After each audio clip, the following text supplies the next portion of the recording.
When it comes to the meta, there are always going to be some agents that either outclass others or just fill a role that is more commonly needed. This creates a pool of what some would consider to be meta agents that see a large portion of playtime, especially at higher levels of play.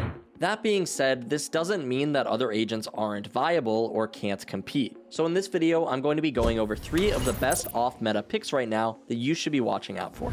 Before we get into the list though, if you're someone who's looking to improve at Valorant, make sure that you check out SkillCapped.com. Our service contains some of the best guides out there that are created by Immortal and Radiant level players to help you achieve your ranked goals. And the entire website is backed by our rank up guarantee, so if you're actively using our service and you don't find yourself improving, you'll get your money back, no questions asked. So if you're serious about improving at the game, make sure to check out the website, and let's get back into the video.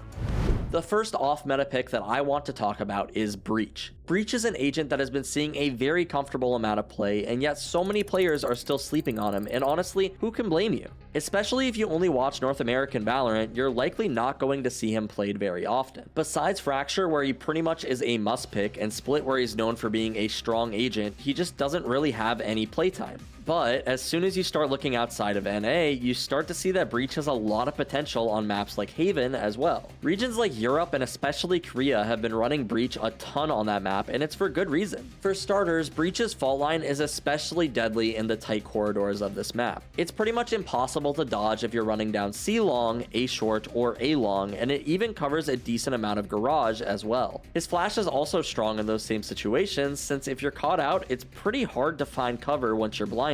On attack, he can also flash off the boxes on both A site and C site to blind anyone back site, making them very easy kills for his Jet, who just dashes in to clean up. Not to mention his ultimate is also pretty much a free site take. It forces enemies to play differently while his ultimate's online, either by playing super aggressive to get a pick or two before your team executes, or by just backing off and playing a retake. The only thing I will say is that Breach does take more team coordination than some of the other meta agents. This can be alleviated by playing with a duo partner who will play off your utility, but you can still use him in solo queue if you're a player who has good comms. It's also very much possible to play Breach in a way that capitalizes off his utility himself, so I would recommend trying out that playstyle if you're in lower elo where your team is less coordinated. Breach may not be the most common pick, but he's still very much a scary agent to go up against.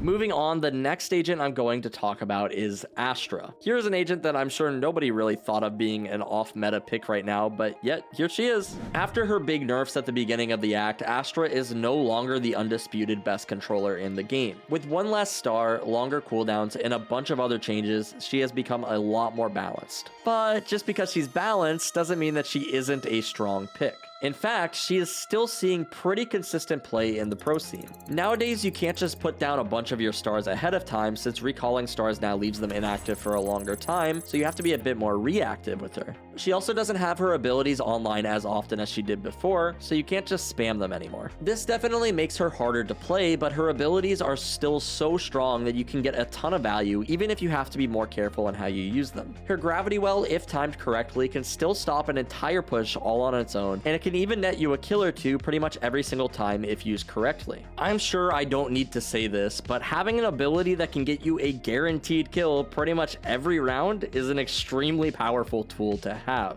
Also, the range on her abilities makes her one of the best picks into Kayo, who is a very big part of the meta right now. His suppression makes it incredibly difficult for players who are trying to hold a site, but if there is an Astra on the team who's out of range, she can still smoke and use her Gravity Well to help them slow down the push. Gravity Well also combos so well with so many abilities like Raise Grenade or Sova Shock Darts. Basically, the point being, Astra can still be a very high impact agent even after her big nerfs, and because of that, she earns herself a spot on this list. With that, it's time to talk about our last agent though, Sage. In my opinion, Sage is one of the most underrated agents in the game. Players don't really look at Sage as a strong agent that can carry games, and I'm assuming it's because her kit is really simple and she also plays a bit more of a supportive role on the team. Although some of that is true, Sage's tools are still very powerful. Even to this day, Sage is still a must-pick agent on Icebox with over a 65% pick rate in pro play right now. She also has some really powerful stall tools with her wall as well as her slows, which makes her a really good pick on pretty much any map. map, not to mention her ultimate, which is one of the best abilities for swinging around in your favor in the entire game. Sage's wall is a very powerful tool on maps like Split, where holding mid on defense is very powerful, and the ability demands the enemy team's attention to destroy it, since not destroying it can give the enemy team too much map control. It is way easier for players to rotate through mid when they don't have to worry about a lurker killing them, and the rotation is so much faster through vents as opposed to going through CT. On pretty much any map, she can wall off a choke point, and if it doesn't get destroyed, she knows that she is able to rotate freely. Another good point is that Sage's slows combo really well with pretty much all utility in the game. On its own, paint shells is an ability that can be dodged depending on the situation, but when you're slowed, you're almost guaranteed to take a lot of damage from them.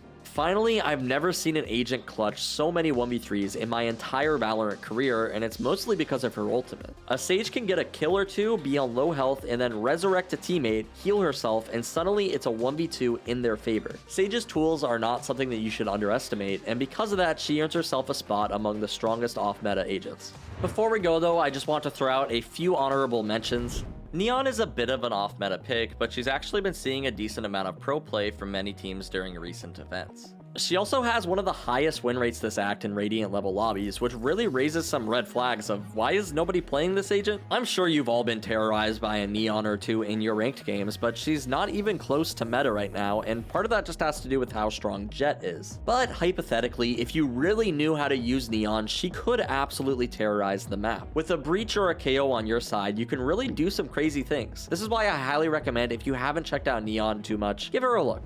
The other honorable mention on this list is going to be Cypher. Similar to Neon, Cypher has been seeing a surprising amount of pro play in tournaments, and this is for an agent that has been considered pretty weak for a while. While other agents' power levels seem to just keep climbing, Cypher has sort of suffered from a bit of power creep recently. That being said, his cages and his tripwires provide him with a playstyle that is not really replicable by any other agent in the game, and that's why we're placing him so high on this list. Cypher's got a really unique playstyle compared to the other Sentinels, especially when he finds himself in the lurk role on offense. While a difficult agent to pull off at times, he is absolutely worth picking up.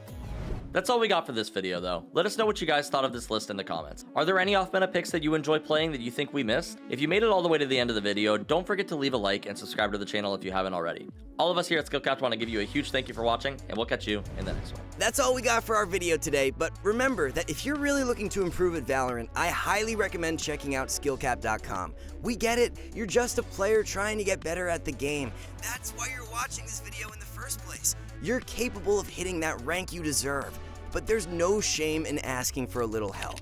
At SkillCapped.com, we spend hours going through viewer-submitted replays to let you know all the mistakes that you're making.